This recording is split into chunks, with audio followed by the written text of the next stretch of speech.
Good morning, everyone. In this week's Torah portion, we have the incredible story of God coming to Moshe at the burning bush and saying, I heard the cry of the Jewish people in Egypt. I want you to be my emissary, to go take the Jewish people out of slavery, to go tell Pharaoh, let my people go. And we know that Moses, in his great humility, argues with God and says, who am I to go? Send my brother Aaron, he's older than me. In addition to that, I have a speech impediment. I'm not an eloquent speaker. And then when God answers that question by saying, I'll send Aaron to be your spokesperson, he says, but the Jews, when they ask me your name, what should I tell them? And they won't believe me. And God says, I'll give you signs to prove that I'm sending you. And then finally, Moses says to God, Shlach na biyat tishlach, which means send the one who you normally send. And the question is, what is Moses saying, send the one you normally send? Has there ever been such a precedent before where Jews were in slavery and God sent someone on his behalf to redeem them, that Moshe says to God, send the one you normally send? And I heard a beautiful interpretation from Rabbi Israel Meir Lau. And he says, we all know that a relationship with a child and a grandchild is closer than a relationship between a nephew or a niece or a great nephew and a great niece. Yes, you love your entire family, but the strongest bond is between children and grandchildren.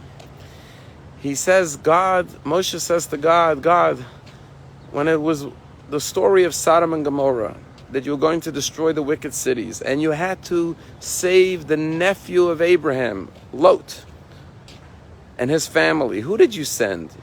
You didn't send a human being, a mortal of flesh and blood. You sent an angel to the city of Sodom and Gomorrah to save Lot and his family. So what Moshe says to God is, if you did that for a nephew, these are not the nephews and nieces of Abraham. These are the grandchildren of Abraham, the direct descendants. Surely you should do no less.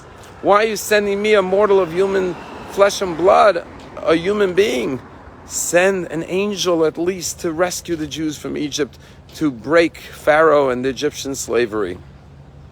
And this, of course, was the great humility of Moshe Rabbeinu and his love and compassion for the Jewish people, that he didn't want to be the representative. He wanted to send the best possible emissary to redeem the Jewish people. And here's where God says, no, you don't understand, Moshe Rabbeinu. I'm sending someone even better than an angel. I'm sending you, because you are my emissary. And in Jewish law, a messenger of a person is like the person himself. And therefore God says, I am going with you on this mission. And therefore, as though I myself will go redeem the Jews through you. And what God is teaching every one of us in this conversation with Moshe Rabbeinu is that sometimes we want divine intervention. We want an angel to come and rescue someone or something. And what God says, every human being could be that angel. You could be greater than an angel, because when you do a mitzvah, when you do a good deed and help another person, God is with you because God sent you on that mission. You are a representative and ambassador of God, and therefore human beings can be angels.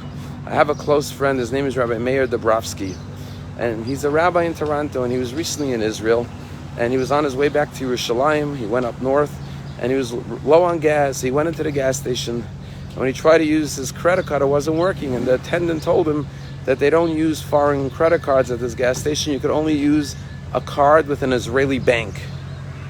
He didn't have any cards with Israeli banks, so he took out his wallet. He only had American dollars. He had just gotten to Israel, and he tried paying with American dollars, and the guy said, we don't take American dollars, we only take shekels. The line was backing up at the gas station. He didn't know what to do, how he's going to get back to Yerushalayim. All of a sudden, a father and a son from 4 cars back saw what's happening and comes up and says, I'll fill up your gas. I'll give you gas. He says, I'm so sorry to have to take your help, but okay, just give me a little bit of gas so I could get to Yerushalayim. And the man says, listen, if I'm doing a mitzvah, let me do the whole mitzvah. I'm going to fill up your tank.